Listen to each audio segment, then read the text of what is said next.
Hello everyone and welcome back to Let's Play Final Fantasy VII.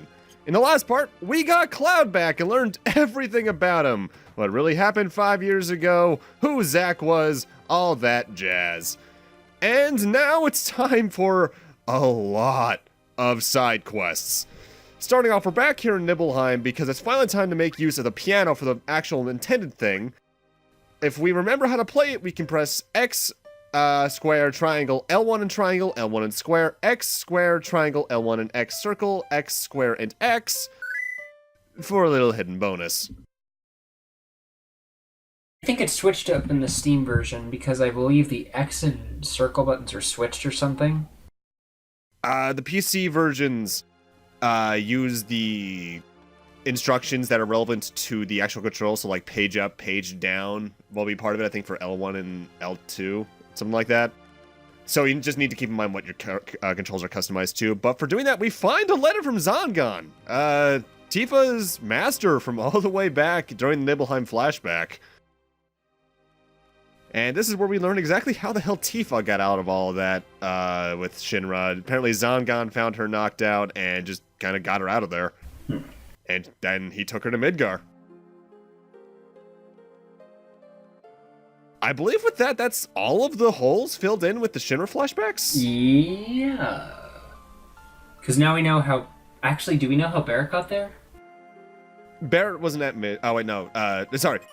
Nibelheim flashback, not Midgar flashbacks. Yeah, because now we have what happened to Cloud and Tifa, and we also know what happened regarding Zack and all that stuff. Yeah.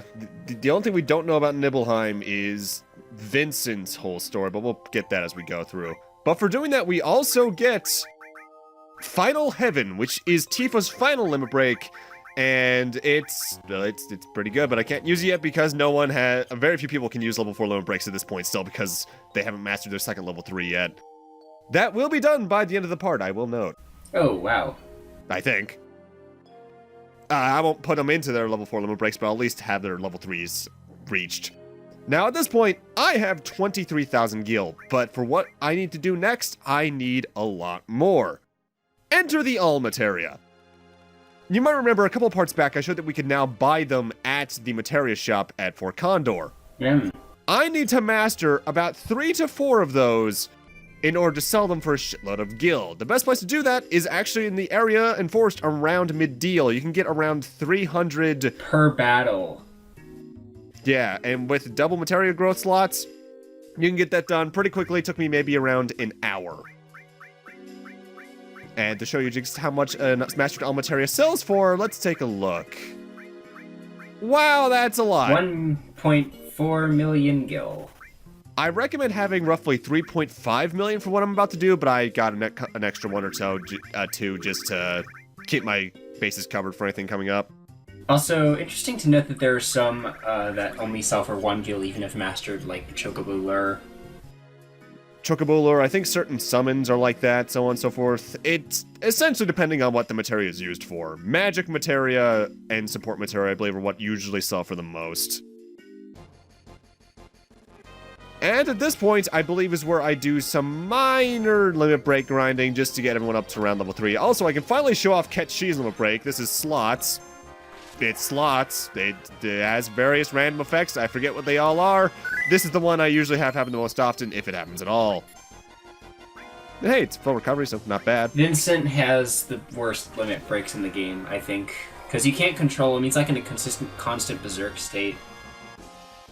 Yeah, they can be powerful. In fact, I'm quite fond of his level 2 and 4 limit breaks, but they only use them if you know the particular limit break doesn't have anything elemental that could heal the boss. Like, for instance, Materia Keeper could be healed by Galian Beast's Beast Fire, so you don't want to use it back then, right after you get Vincent. So at this point, I'm essentially just grinding around using the Valrons and such around Nibelheim to get everyone up to around level 3. And thus, we're just going to be seeing a bunch of limit breaks in a row here just so we can see them. I forget what all their exact effects are, so I'll just do my usual postings of the information on screen. Sids get really on that sometimes they're actually more support limit breaks than anything else. Yeah. Yeah. But now, ladies and gentlemen, the reason I grinded up all that money... Chocobos. How do you guys feel about chicken f***ing? That's not the best way to put it. Yeah. But yeah, the stables cost... I think they cost 10... Yeah, they cost 10,000 gil per stable, and you need to buy a lot of stables. But the thing is that you can only rent up to 6 at a time, and I believe if you let one go, you have to rebuy the stable. No, you don't have to rebuy the stable. Okay. Thankfully. But even though that is 60,000 gil there, and that means I would have need to grind money up anyway, the major reason I grinded up money comes for the next portion of this little Chocobo Breeding side quest, which I should mention is probably the most in-depth side quest on the PlayStation trilogy. Oh, right. Those. Yeah. It took me forever to get the money for those. For right now, I just want to buy around 5 Mimet greens just to have some greens on me for the Chocobos I'm going to need to get ahead of time. Also, like, there's some greens that in battle are better to use than others. I think, one of them will have the Chocobo distracted for 5 turns, allowing very, very easy access to the Chocobo. Other ones, I think it, slightly decreases their chance of running away. I believe so. I forget the exact effects of every single one. I just go for Mimet greens because I think they're the best overall for my goals. But for right now, we want to fly towards the northern continent because there's one house you can access now that you have the high wind that you weren't able to before. Right over here, right near Icicle Inn. So let's take a look at what this is. Welcome to the Chocobo Master's house. That's a green Chocobo! And it threw up the 4th enemy skill materia. Again, the reason there are 4 enemy skill materia in the game is that technically speaking, the one back at Shinra HQ is missable. So now you can have a 3rd one if you missed it earlier. However, at this point, if you've already fought Godo, I believe it's technically impossible to get all of the enemy skills again. So, Okay. yeah. Either way, the Chocobo Sage here, he is essentially your key for a lot of the Chocobo breeding side quests, figuring out potentially who to breed with who. But the major reason you want to come over here is to get Silcus greens. And they're extremely expensive. 5,000 per 1 green, and I believe if you put that in total, that's about $495,000 for 99 of them, which is insane. Yeah, and you're going to want to get a couple of stacks of 99 throughout the entire portion of this quest we're here for. Something tells me you're going to... Oh, I was going to say, you're probably going to try and run into one of the enemies around here, since I believe they do have things available. I believe we already got the Zeonuts from that dinosaur creature back when we first reached this continent. Now, this isn't relevant to the Chocobo breeding quest, just because I know a lot of people find Chocobo breeding boring, and I do not blame them, it is. I am intersparsing some other side quests throughout this video. For instance, right now we're back here in Bone Village, because there's a certain key item we can get now that allows us to access an area we haven't been to in a while. So I'm just gonna hopefully try and get the item here first try. It's not guaranteed to get it. I believe it's generally up here towards where the lunar harp was. But we're looking for an item known as the key to Sector 5. You could also get some other materia here that if you've missed them throughout the game, particularly I think you can get the ultimate materia here, or wait, no, I think I'm thinking of something else. I'm thinking of the materia we get for plot rewards in the next plot event. I haven't... Oh man, I don't remember the last time I even got the key to Sector 5. Nice. Good stuff. That can be deceptively hard to get. The key to Sector 5 isn't a very needed item by any stretch of the imagination, but there's one thing we want to get with it that I just want to have. And of course, being a key to a sector, it's time for us to finally head back to Midgar. It's been 20 parts? Ish. 26 or so. Yeah. And that guy there lampshades the fact that the key has been dropped somewhere, even though that says Sector 7 there, but it's not. Welcome back to Midgar, folks. We're here for brief moments only, and... What? That was... Ghost Run! And even the guy here in the tube is gone, so yeah, he probably died back in the northern crater. Him are sick, but now him are dead. Yeah. Now, the major reason we came back here to Midgar is in this, not item shop here, we can investigate this little machine over here to get the premium heart, Tifa's ultimate weapon. Its damage increases relevant to her limit gauge. The higher it is, the more damage it does. However, that means if you want to get the most damage out of it when it's maxed, you're going to need a Death Blow materia equipped. Oh. Overall, I think the Power Soul is a more usable weapon for her, but yeah, I do believe when you use her final limit break with Premium Heart, you get the most damage you could potentially do with her. Also, we can buy some stuff for this dude. Sneak Glove, I believe that turns Thief into Mug? It's similar to what it would do in, I believe, in 6.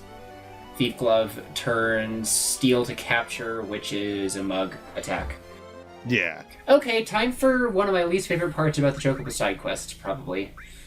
Getting the actual Chocobos we need, because for Chocobo breeding, you don't want just any Chocobos. You're looking for specific qualities of them. And you can tell which quality of Chocobo you're fighting dependent on what enemies it's with. It's similar to how it's basically relevant to their level as well as their location. It's kind of like how for Chocomog, I needed to find the one with, I believe, the elephant enemies earlier on in the game. For here in this area in particular, I'm looking for Chocobos with the with 1 or 2 spiral enemies. Yes. As well as some with Spencers. I'm looking for 2 with Spencers, which are these enemies, and actually, no, I have a bit backwards. We're looking for 2 Spencers here, 2 Spirals over near Mediel. And as for Spencers, because I don't believe we've fought in these things yet, 250 HP, 110 XP, 11 AP, 175 gil, no elemental weaknesses. They can drop or have Sahara nuts stolen from them, not that that's very useful. But for right now, we just want to get their Chocobos and send them to the ranch, because now if you disembark from the Chocobo, you have a choice to send it to the stables. And now I want to grab another one of those, and now we're gonna grab, I believe it's technically the second one right there, actually. And now over here in Mediel, we're gonna look for one with 1 or 2 spiral enemies. Yes. I believe, so I think the way this works is that you need 2 good or great Chocobos. I think it's better to get 2 great Chocobos because of other factors that will appear later on.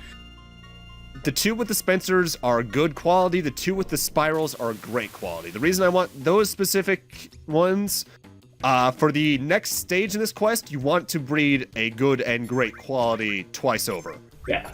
And so the spirals that come with it have 2800 HP, 700 experience, 80 AP, 1300 gil, no elemental weaknesses.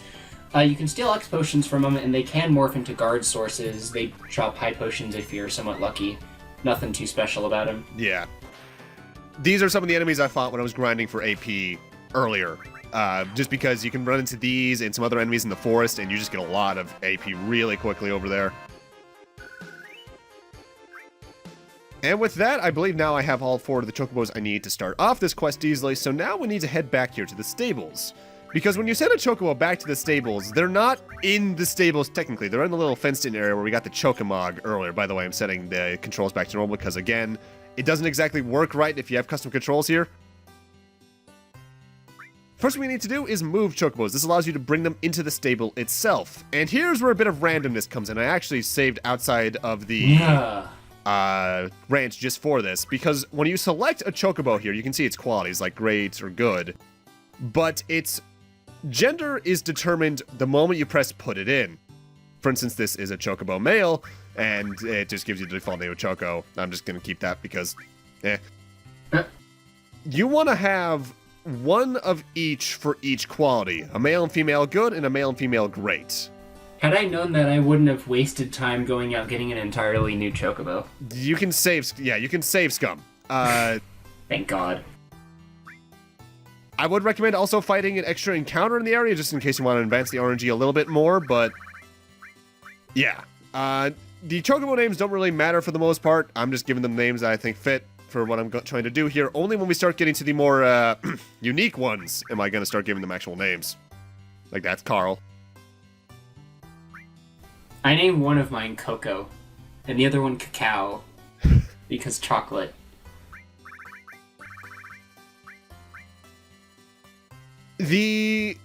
Honestly, the catching and putting in the stables portion is annoying at times for how long it could take for the RNG to work with you, but it's overall not a very tedious portion of Chocobo breeding. That's coming up right now. Now, since they're in here, we need to raise their stats using the greens. Not only are they used to get Chocobos into your stables, you feed it to them to boost their stats. In Silcus greens, the reason I got 99 of them is that they raise the stats the most out of any of the varieties. And I think they raise every stat the most. Yes. Is giving a specific amount necessary? I think that's also determined by RNG, right? Roughly. I think every Chocobo technically has its own stats that it can get, but overall it doesn't matter too much. Right now, I want to feed each and every single one of them around, I believe, 7 for the goods and a few more for the greats. The reason you want to raise all their stats is, first off, so the next portion could go a bit smoother, but also the stats of a child Chocobo are influenced by the stats of its parents. So theoretically, if you wanted to go really ham on grinding for AP, you could have a lot more money and just feed every single Chocobo 99. 99. I actually did that once. It takes forever, because another thing that's really annoying, when you give them Silcus greens, you have to hear it make a beep for every single one you gave it. Unless you do it at a certain amount, too, right? No, it's all, you have to hear them all. No, but but it goes at different speeds sometimes, to my knowledge. Does it? As I recall. I'm not aware of that. Either way, the next portion of this involves the Chocobo races from back when. I got some items from this earlier, and we obviously did the one for storyline early on. But now we need to raise them in the ranks. In order to have the children that I want my Chocobos to have, they need to be at specific ranks. B or A. I believe... Actually, I think it doesn't matter a whole lot which rank, as long as it's not like C, as I recall. I always got mine to A rank, but I don't think you can get a regular Chocobo to S rank. I don't think that's possible. For what we need here, I need to get every single one of these to B rank. What does that mean? I need to race each Chocobo 3 times. Do the short race instead of the long race just to save yourself some time. Which race you clear doesn't overall matter. You're gonna be able to get, from every single race, you're obviously gonna get some items. If you would like the item you were gonna get, I'd recommend taking it. Otherwise, I guess just take the GP, even though GP doesn't matter that much for what we're doing here. And this is where patience just really comes in, because you need to go do a lot of races. If you even want to race the final reward Chocobo for all we're doing here, you need to do, let's see, 12 here, 12 for the next portion. I certainly love me some Chocobo races. I think another 12. You're doing over 30 races for this, and it takes a while. A while.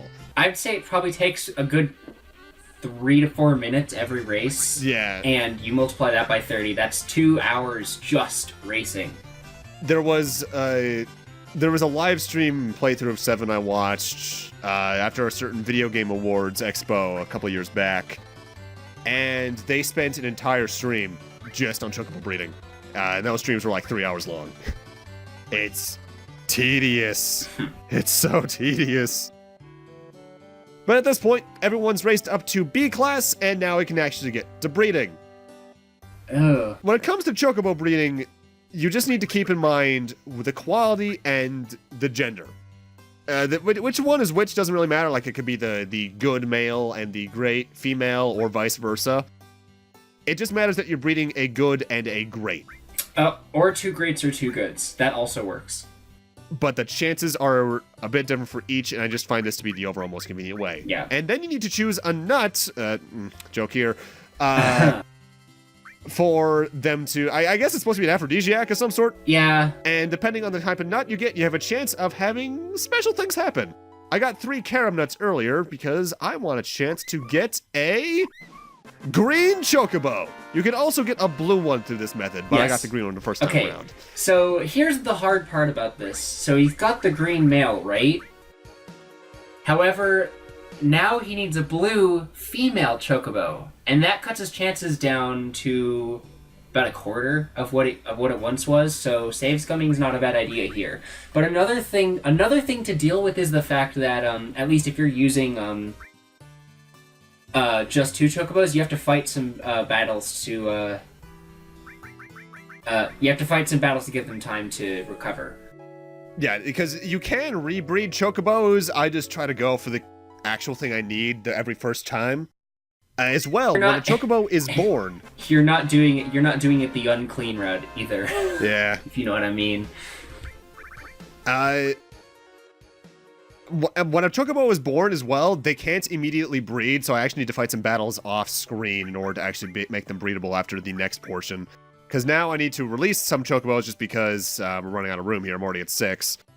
And then I need to feed and race the blue and green chocobos to make them better. Now, colored chocobos actually have special properties. I believe we heard someone mention this earlier, but the blue chocobo can walk on water. Not all water. I believe it basically is just the light blue water. That's shallow waters and rivers. Basically anything the tiny Bronco could get back on earlier, while the green chocobos can walk on mountains. And I hope you use the green chocobo as soon as you get it, because that's what I would do, because there's an item that I want to get that has really high attack and also really good AP growth. I know what you're talking about. We'll get that eventually. Dang. Wink. For now, I'm feeding each of them 25 Selkis Greens just to raise their stats, so I can make their child, when it eventually happens, even better. At this point, we need to do more racing. I need to race each of them 6 times to get them to A rank. I actually managed to get mine to S rank when I was doing this, just to make sure that I was guaranteed a special chocobo. Because I think if you do have S rank, you're actually guaranteed a colored chocobo. I'm not sure if you're guaranteed, but the chances are definitely higher. I just know that A is the minimum that I need. When you rank up, the races do technically get harder because the other jockeys get a lot more competent, as do the stats of their chocobos. Only one matters. Yeah, the biggest chance is, remember Joe from when we were in Corral Prison that's probably 15 parts back or so now? Him and his chocobo Teo can show up randomly starting, I believe, from A rank. And I think their stats are humanly impossible. I don't think you can raise yours that high ever. Yeah, he's got, actually maxed out stamina, and that's impossible. Although his max speed is actually lower than what you could get yours up to, as I recall. I believe you're right with that. And he is a threatening racer. He's very possible to beat. In fact, I think I do it a couple times even off screen here. But you need to beware him. Either way, by breeding out the proper blue and green chocobos with a carob nut, we get ourselves a black chocobo.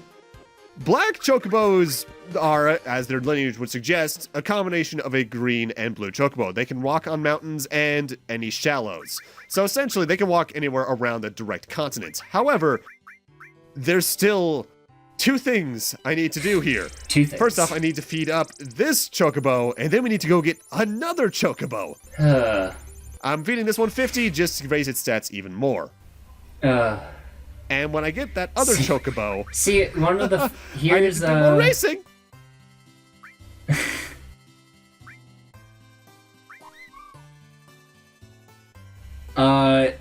Okay.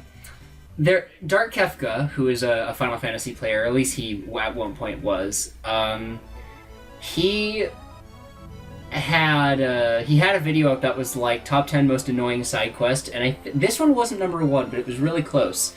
And he said, what was number 1?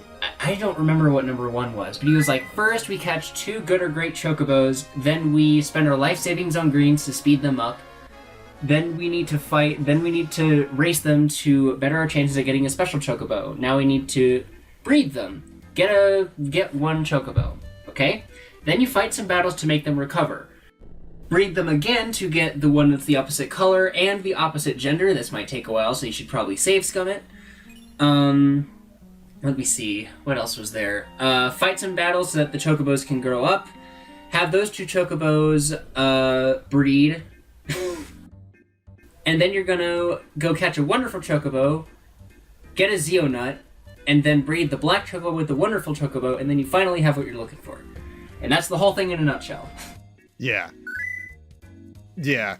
But now that we have the black chocobo, I did come over here towards North Corel because there's a couple of more things I can do. First off, I grabbed the HP to MP materia, and that swaps your HP and MP stats, so if for some reason you ever want quad 9 MP, you can. Every single colored chocobo has a reward you can get from it. I'm mostly saving them for the end here, though. But the main reason I'm over here is we found Lucrezia! And now it's time for Vincent's backstory. I'm guessing this was him during his era with the Turks.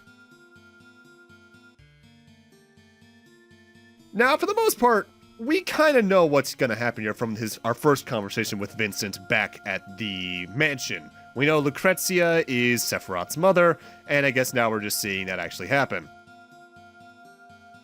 Though if she's the mother, who's the father?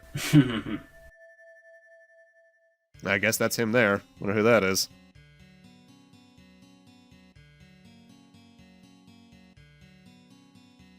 I'd like to note that this backstory was apparently so good that it warranted an entire spin-off game.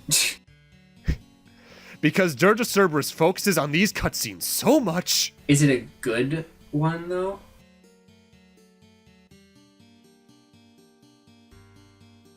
Is it a good spin-off game?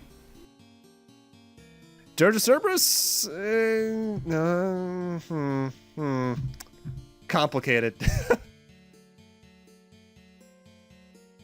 It's not bad, but it ain't good.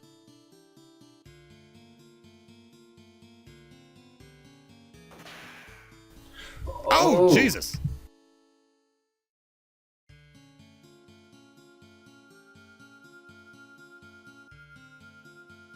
Well, whoever this is, that's the Sephiroth's father, and is also the reason that I guess Vincent got experimented on.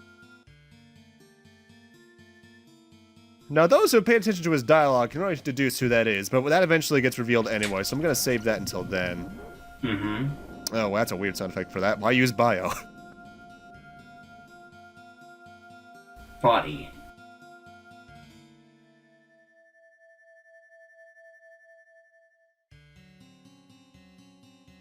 Now, the thing I find interesting here is that Vincent talks about stopping Gast and Hojo, and I know Gast was like the head of the Genova project, but we never quite get any villainous ideas for him, so I think he's just spreading the blame a bit there. Yeah. Because, I mean, Gast, it's like good cop, bad cop. Gast is good cop, Hojo's bad. Gast is good cop, Hojo's bad cop. I am wondering if the remake's gonna show Gast off a bit more in some flashback cutscenes. Because for a character that is supposedly as central to the plot as he is, at least in peripheral background stuff, we never really see him much aside from the cutscenes with the Falna back at Icicle Inn. Yeah. But yeah, Lucrezia's here, and I guess because she was injected with Genova cells while she was pregnant, she's not immortal, but she's having a hard time dying. Now, I'm wondering what the hell this cave area is supposed to be, because that looks really fancy. It is something to wonder about. Yeah. And then we just leave. There'll be more payoff to that side quest later. For now, we want to head over to Wutai for the next little reward. This is the reward you can get for the, I believe, the Mountain Chocobo. No, there's a couple of rewards you can get for the Mountain Chocobo. Yeah, true. You can actually get one of the rewards for the Chocobo Breeding side quest through a glitch with the High Wind, where when you're setting your High Wind down, you can control it slightly, and with this next one in particular, I believe I'm about to get it. You can set yourself down from here onto that little beach on the left by controlling yourself just right. I'll have to experiment with that. But how do you get back on? Well, the High Wind sets down on the beach area, so to speak. So you can actually just lift off from there. It lands where it's not supposed to, is the best way to put it. And from doing all of that, we got the Mime Materia, which works like it does in prior Final Fantasy games. It mimics the last action input. As well as, what did we just get again? Quadramagic, I believe? Yes, Quadramagic. Which casts a spell 4 times in a row. So you could cast Ultima 4 times, I believe, for the price of 1? 4 Ultimas. I forget if it raises the MP cost, but either way, it's ridiculous. It does not raise the MP cost. Oh god, yeah, that's broken. I love it. It's something else. Yeah, and now it's time for us to go get what Kenny mentioned earlier, the wonderful Chocobo, the last Chocobo we need to catch. However, it also has, I swear to god, the lowest chance of showing up out of all of them. Yeah, it took me a long time. The last time I did the Chocobo side quest, it took me a long time to get the wonderful Chocobo to show up. we need to find it up here towards Icicle Lane at these tracks here, and we find it with 1 or 2 jumping enemies, the bunnies we encountered on our way to Icicle Lane the first time around. I swear the ones with the bunnies were terrible chocobos. I don't remember getting good chocobos out of that, but you know, game doesn't lie. Kyle does his research. There are, I think you can only find 2 chocobo types here. These wonderful ones and the worst quality ones in the game. So I think you are right in that memory, but just wrong about which one's which. Hey.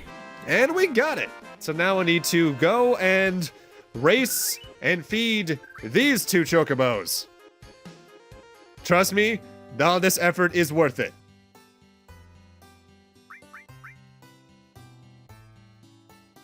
I am kind of glad they made the chocobo stuff in 8 and 9 a lot less in-depth, but at the same time also still annoying. Yeah, I know. Let's call this one Boko. Boko! Because if I'm recalling correctly, the chocobo stuff in 8 didn't do anything in the long run. It was basically, it's sort of like a Tamagotchi sort of thing, if I'm recalling correctly. Whereas in 9, Chocobo Hot and Cold is essential, but it's not as game-breaking.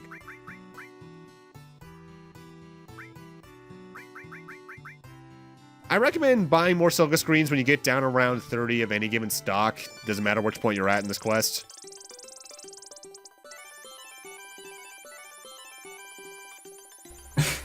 I love the sound of the music like that, sped up and at a much higher frequency. There's always something about sped up music that's just inherently funnier. But now I need to race Raven and Boko, and I believe get them up to A rank, so that's 6 more races. Just get them to S rank. It's possible and very easy.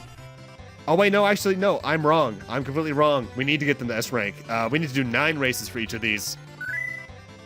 That can take some time. Again, though, thankfully at this point, your chocobos are getting to the point where they're so fast that you'll usually outrace anyone in at least C, B, and probably even A rank, barring Teo.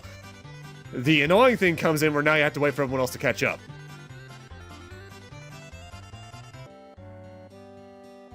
And at this point, I've raced them all up to S rank.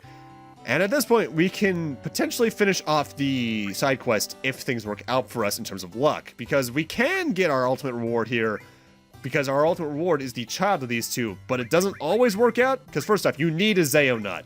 You need one of these. I believe we got these from Goblin Island. Yeah, you get those in Goblin Island. If you breed an S rank black and wonderful chocobo, there's a chance you can get the golden chocobo. And let's see. Let's name that CL. Gold chocobos are godly. They can do everything a black chocobo can, but more. They're Jesus. They walk on ocean water, and really deep ocean water. There is nowhere on the planet you can no longer reach. You can get everywhere with this thing. In fact, the ultimate reward for this side quest isn't even technically the chocobo itself. It's the only thing that it can reach. Yeah, it's a place that not even the airship can go to. Yeah, and it's not even on the map, similarly to the place where we found the cactars. I love how you named her CL. That's cute. I love me some Mega Man Zero, man. As for where we want to head to the very northeast. There is an island at the Four Corners, not quite the Four Corners, but it's close to it, like some other Final Fantasies have had, that has our final reward for doing all of this inane racing. God, we've come far from Chocobos. Used it to escape a giant snake. Now we're walking on water. I believe from this point on, whenever I don't need to use the Highwind, I think I might use CL to get around everywhere. I forget exactly what I do. Gotta flaunt this thing. I believe it should be coming on screen right about now or so? Where is it? Hello? Did I walk past it? There you are. There it is. I forget, does this place have a name? Forgotten Island or something? No, that's Final Fantasy IX. It does have a name. I'm sure of it. But it's... Whatever the thing, this thing has stupid. This is dumb. This is a stupid summon that should never have existed.